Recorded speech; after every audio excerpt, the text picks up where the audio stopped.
வடிவேலு ஒரு படத்துல சொல்லுவார் இல்லையா? எந்த விஷயத்தையும் பிளான் பண்ணி பண்ணணும். பிளான் பண்ணாம பண்ணா இப்படி தான் ஆகும்னு. அப்படியான ஒரு ஸ்டோரி ஒண்ணு பார்க்கலாமா? ஒரு குளத்துல வாத்துகளும், ஒரு ஆமையும் ரொம்ப ஃப்ரெண்ட்ஷிப்பா இருக்காங்க. ஒருத்தர் ஒருத்தர் விட்டு குடுத்துக்க மாட்டாங்க. அந்த மாரி ஒரு ஃப்ரெண்ட்ஷிப். ஆனா, அந்த குளத்துல உள்ள தண்ணிய கோடை காலம் வந்தோனே ரொம்பவே வத்த ஆரம்பிச்சிருச்சு. அங்க வசிச்சுட்டு வந்த பறவைகள் எல்லாம் இடம்பெயர்ந்து போக ஆரம்பிச்சுட்டாங்க. அப்ப இந்த வாத்துக்களும் பேசிக்கிறாங்க, பேசாம நம்மளும் தண்ணி எங்க இருக்குன்னு தேடி போயிரலாமா? அப்படின்னு சொல்லி பேசிக்கிறாங்க.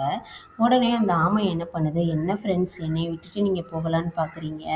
நான் எப்படி வர்றது?" அப்படின்னு சொல்லி யோசிக்குது. அப்போ வாத்து சொன்னுச்சாம், "இல்லப்பா, நாங்க ஒரு நொடியில பறந்து போயிருவோம்.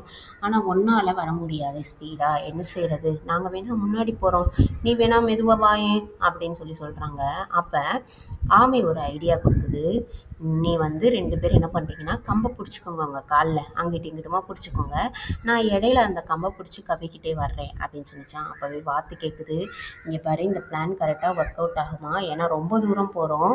சப்போஸ் நீ பாறை எதுலயாவது விழுந்துட்டீன்னா செத்து போயிருவ. அடிச்சு செத்து போயிருவ. அதனால தயவு செஞ்சு புரிஞ்சுக்கோ. நீ நடந்தே வா." அப்படின்னு சொல்றாங்க. ஆனா அந்த ஆமை எதையுமே காது குடுத்து கேட்கல. இதனால என்ன ஆகுதுன்னா, ஓகே பண்ணி பார்க்கலாம் அப்படின்னு சொல்லிட்டு, வாத்துகள் 2ம் அங்கிட்டு இங்கிட்டு கம்ப பிடிச்சுக்க, நடுவுல அந்த கம்ப கவ்விக்கிட்டு போய்க்கிட்டு இருக்கு ஆமை.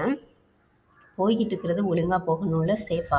என்ன பண்ணிருச்சுன்னு பார்த்தீங்கன்னா, இது போறத பார்த்துட்டு கீழ உள்ள குழந்தைங்கலாம் கைத்தட்டி சிரிக்கிறாங்க.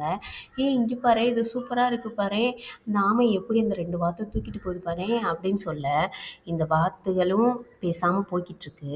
ஆனா இந்த ஆமை என்ன பண்ணிருச்சு பார்த்தீங்கன்னா, "பார்த்தீங்களா நான் சொன்ன ஐடியா எவ்வளோ ஒர்க் அவுட் ஆயிருக்கு பார்த்தீங்களா? பார்த்தீங்களா? மனிதர்களுக்கே பிடிச்சிருக்கு பார்த்தீங்களா?" அப்படின்னு சொல்ல, அந்த வாய் எடுத்துட்டு தானே சொல்ல முடியும்.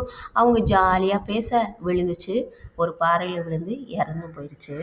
இப்படிதான் நம்ம பண்ற ஒவ்வொரு விஷயத்தையுமே முன்னாடியே பிளான் பண்ணி, இது நம்மளுக்கு ஒர்க் அவுட் ஆகுமா? இதனால பின்விளைவுகள் எதுவும் ஏற்படுமா? அப்படின்னு சொல்லி யோசிச்சு செயல்பட்டா மட்டும்தான், நம்ம ஒரு நல்ல வாழ்க்கைய வாழ முடியும். அப்படின்றதுக்கான சிறந்த உதாரணம் தான் இந்த கதை.